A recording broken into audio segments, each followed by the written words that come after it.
and gentlemen, you are most welcome to Must Peer Project, the place where we realize our dreams.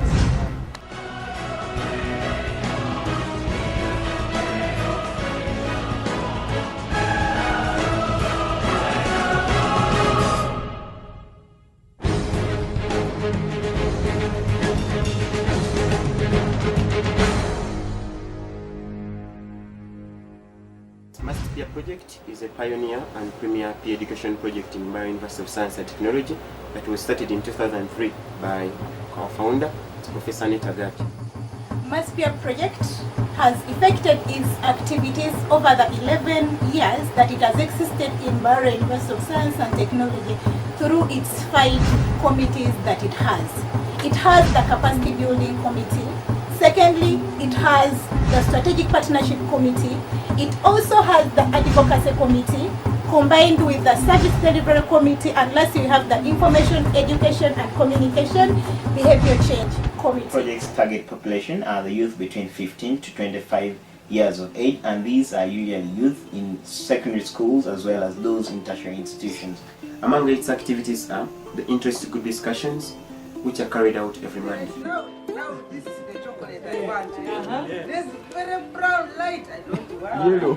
This one is very black. We select a topic concerning those 3 topics and discuss it extensively with the university students, the peers, so that we exchange knowledge among the people who know something about it and the others who don't know, so that at the end of it all of us are on the same page concerning that same topic, and it helps us to solve some of the issues and unanswered questions that university students mainly have about the same.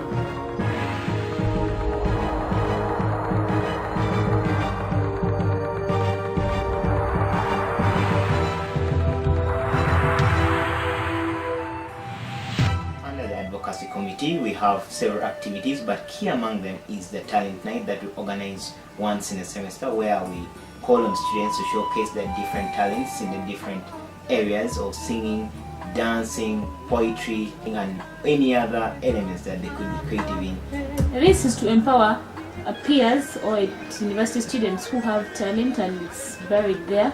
We encourage them to come up, register, show their talent, and we award at the end of it all the best person in each category.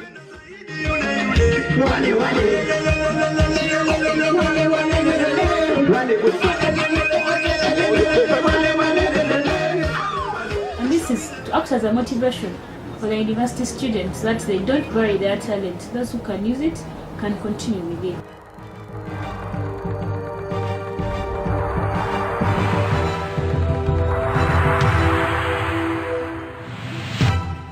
The Advocacy Committee also holds sensitization workshops, which usually starts with the Health Awareness Week, where we engage the students further by crowning Mr. and Miss Health, and therefore it is more participatory from the sides of the students.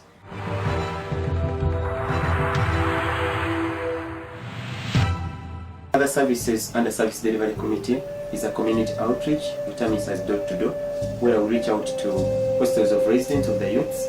Here we select a topic of discussion during that time, discuss this topic with them, answer a few questions that they have about the same topic, give them some counseling if they need it, and also distribute condoms to them.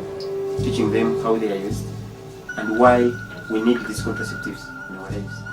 As you're holding this side, yeah? Living it, you see there is no air here. That's why the reason that's why they touch it.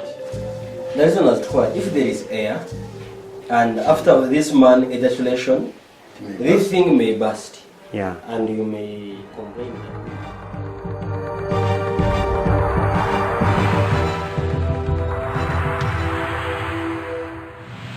Become a pharmacist, you also do the same thing that a doctor will do.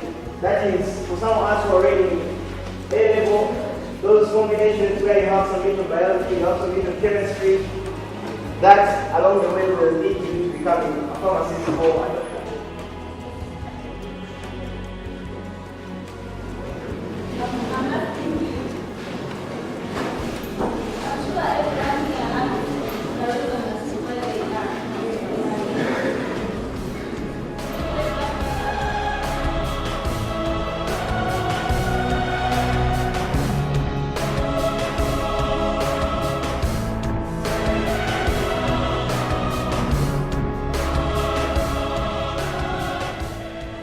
One of the exciting activities that MP does is moving it every Friday, and this is very good to the students. The reason is that Fridays are a tricky day where the weekend has come in, the excitement of going out is a lot, but as a means to prevent people from possibly going out to the clubs where they may end up in reckless behaviors, when we engage them and occupy their time by showing very interesting movies, they spend most of their time here, and by the time they are done, they are already tired and they're getting to bed.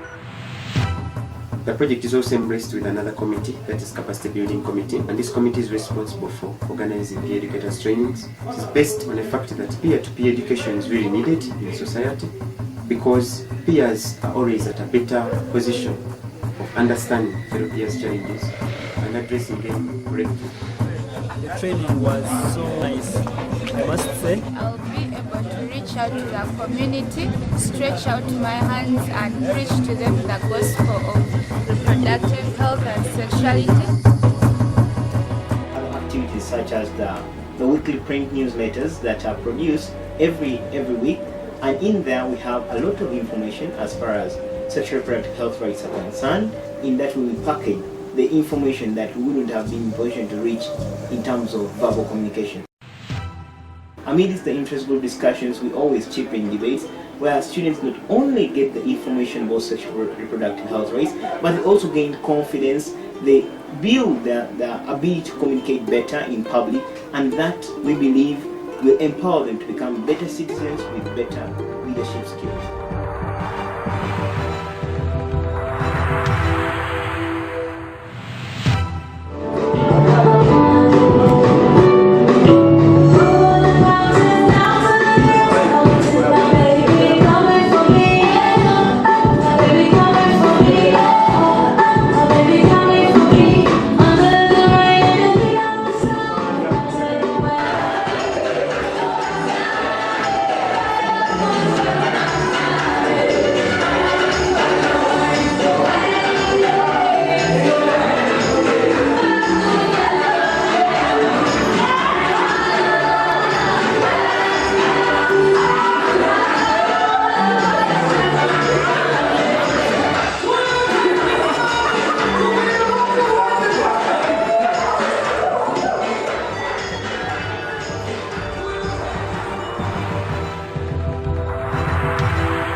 MPP, I find it like a home away from my home, and they have really helped us like to understand the best and better choice. Always make one going to make a choice. They have really helped us in this. So make it a point to come to MPP, home away from home, and you won't live the same.